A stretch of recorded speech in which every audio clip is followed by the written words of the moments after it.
আসসালামু আলাইকুম, কেমন আছেন সবাই? আশা করি সবাই ভালো আছেন। আজকে নতুন একটি ভিডিও নিয়ে আসলাম। আজকে আমি দেখাবো এই গাপ্পি মাছকে বৃষ্টি বাদলে কিভাবে সুস্থ রাখবেন।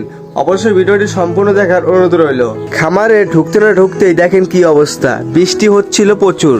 ঠিক আছে, সারাদিনই প্রায় বৃষ্টি। এই ট্যাঙ্কটি আমার ফাঁকা ছিল, আমি এবার পানি দিয়ে সুন্দর করে ব্ল্যাক মস্কো ছাড়ছি। দেখেন মানে এখনো আমার হাতের এইভাবে বস হয়নি, তাও দেখেন মাশাআল্লাহ। ঠিক আছে, কোয়ালিটি মাশাআল্লাহ প্রচুর পরিমাণে আছে, হিউজ আছে। এখানে আমি মানে একটা জাল দিয়ে ব্রিডিং বক্স তৈরি করছি।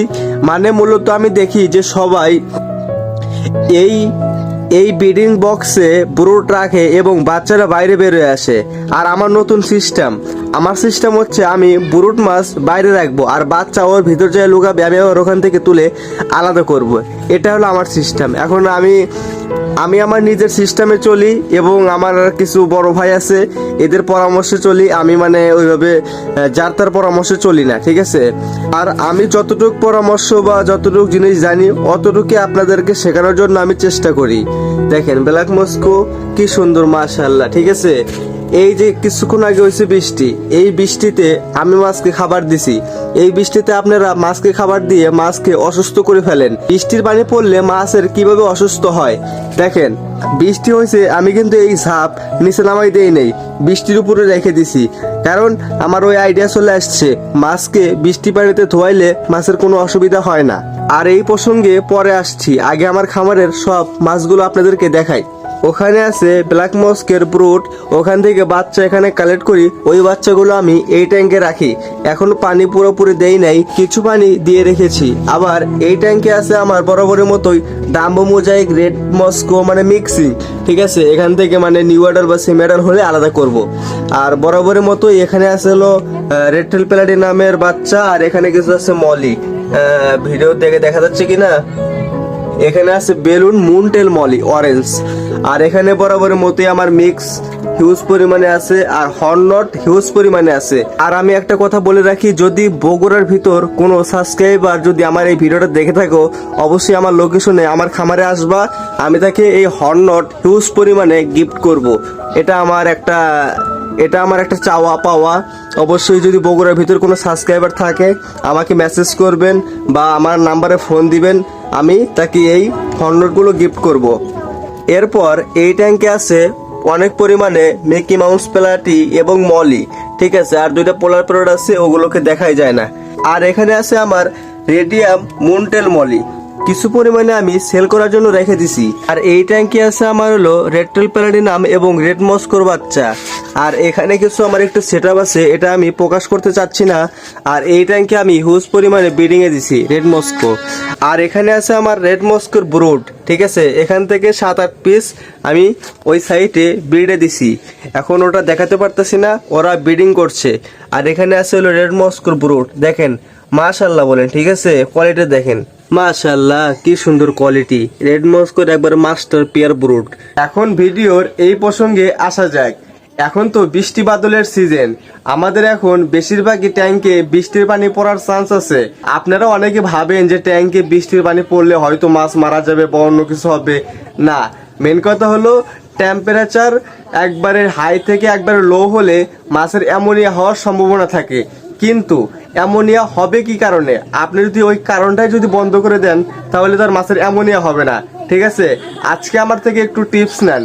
হয়তো এগুলো টিপস সবাই দেয় না, সবাই গোপন রাখে, কিন্তু আমার ইচ্ছা যে আমি সবাইকে এগুলো জানাবো এবং আমার সাবস্ক্রাইবারদেরকে আমি এগুলো বুঝাবো, জানাবো, শেখাবো এবং আমিও শিখবো।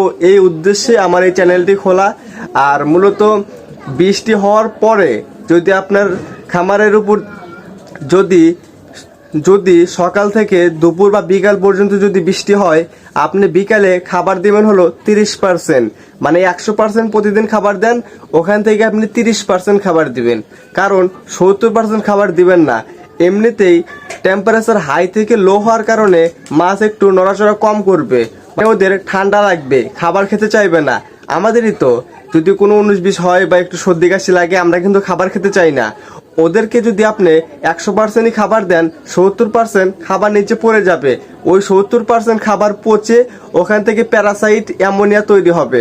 ঠিক আছে, আর আপনি যদি 30% খাবার দেন, যেটা একটা মাছকে একটা করে দিলেন বা দেড়টা করে দিলেন বা দুইটা করে দিলেন, এই বৃষ্টির সময় একটা মাছকে একটা করে খাবার দিবেন। যদি আপনার ট্যাঙ্কে 40টা মাছ থাকে, 40 পিস আপনি দানা খাবার দিবেন। সেটা 0.3 হতে পারে, 0.5 হতে পারে, সমস্যা নেই। আপনি এইভাবে যদি 100%-এর ভিতর যদি 30% দেন, তাহলে আপনার মাছ মরার সম্ভাবনা খুবই কম। এটা আমি বলে দিতে পারি, এটা আমার ক্ষুদ্র জ্ঞানের অভিজ্ঞতা। এর চেয়ে অনেকে ভালো কিছু জানে, অনেকে অনেক বেশি জানে, কিন্তু আমি যেটা বলছি সেটা আমার জ্ঞানে বলছি, এবং আমি যেটা পরীক্ষা করেছি আমি আপনাদেরকে ওটাই বলতেছি, ঠিক আছে? হয়তো অনেকে বলবেন যে এই ভাই আলতু ফালতু কি বলে, ঠিক আছে? আপনি যাচাই বাছাই করবেন। আর মাছ আপনার সুস্থ রাখার দায়িত্ব আপনার। অন্য কেউ কি বললো ওটা দেখার আপনার সময় নাই, ঠিক আছে? আপনাকে সঠিক পরামর্শ নিতে হবে। আর যারা নতুন তারা তো বুঝবেন না মাছ কি পরিমাণ খাবার খেয়ে থাকে। আমি যে 100%-এর কথা বললাম, যারা বোঝে তাদেরকে বোঝাই বললাম, আর যারা নতুন তাদেরকে আরো খুলে বলি। আপনার মাছ যদি গাপ্পি হয়ে থাকে, যদি সেমি আডাল হয়ে থাকে, তাহলে প্রতিদিন সকালে 2 দানা, বিকেলে 2 দানা, ঠিক আছে, সেমি আডাল মাছে। আর যদি আপনার মাছ নিউ আডাল হয়ে থাকে, সকালে 3 দানা, বিকেলে 3 দানা, যদি টেম্পারেচার ঠিক থাকে। আর যদি ব্রুট মাছ হয়ে থাকে, সকালে 4 দানা, বিকেলে 4 দানা। হলো টেম্পারেচার ঠিক থাকার উপরে বেসিস করবে। আর যদি আপনার টেম্পারেচার হাই থেকে লো হয়ে যায়, তখন আপনি সব মাছকেই 1 দানা বা 2 দানা, সকালে 1 দানা বা 2 দানা, বিকেলে 1 দানা বা 2 দানা, এরকম করে দিবেন। আপনি হিসাব করে দিবেন। এতে আপনি ট্যাঙ্কে যতগুলো মাছ থাকবে ওই পরিমাণে আপনি খাবার দিবেন। তাহলে ইনশাল্লাহ আপনার মাছের পানি নষ্ট হবে না। আর যদি পানি নষ্ট না হয়, তাহলে মাছ অসুস্থ হবে না ইনশাআল্লাহ। আর একটা কথা, আপনারা অনেকে মাছ কেনেন এবং মাছ কেনার পরে আপনারা অনেক বিভ্রান্তে পড়েন। হয় মাছ সমস্যা হয়, না হয় কোনো ঝামেলা, না হয় টাকা মাইরা দিছে। যদি আপনারা বগুড়ার ভিতরে হন, তাহলে আমার থেকে মাছ সংগ্রহ করতে পারেন। এগুলো তো আমার বাইরের প্রজেক্ট। আমাদের এর চেয়েও বড় একটি প্রজেক্ট আছে, ওখানে হিউজ পরিমাণ মাছ। হয়তো আমাকে ফেসবুকে অনেকে চিনে থাকে, কিন্তু ইউটিউবে খুবই কম। আর একটা কথা বলে রাখি, আপনারা যারা রঙিন মাছ চাষ করতে চান, অবশ্যই আমাকে মেসেজ করবেন। যে কোনো সমস্যায় পড়েন না কেন, আমাকে মেসেজ করবেন, আমি রিপ্লাই দেওয়ার চেষ্টা করবো ইনশাআল্লাহ। আর যদি কেউ আমাদের থেকে মাছ অর্ডার দিতে চান, তাহলে ডিসক্রিপশন বক্সে আমার নাম্বার দেওয়া আছে, ওই নাম্বারে আপনি যোগাযোগ করতে পারেন। আমাদের কাছে মূলত রেড মস্কো হিউজ পরিমাণে আছে, semi adult, new adult, brood এবং বাচ্চা, এবং ব্ল্যাক মস্কো আছে, নিউ অ্যাডাল্ট এবং বাচ্চা। আর হিউজ পরিমাণে মলি আছে। এখানে তো আমি সিম্পল অল্প কিছু রেখে দিছি, আপনাদেরকে হিউজ পরিমাণে দেওয়া যাবে, সমস্যা নাই। আপনারা যদি চান, অবশ্যই আমার ডিসক্রিপশন বক্সে ওখান থেকে নাম্বার নিয়ে আমাকে নক দিবেন।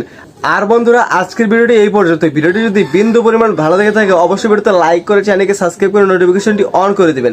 ধন্যবাদ।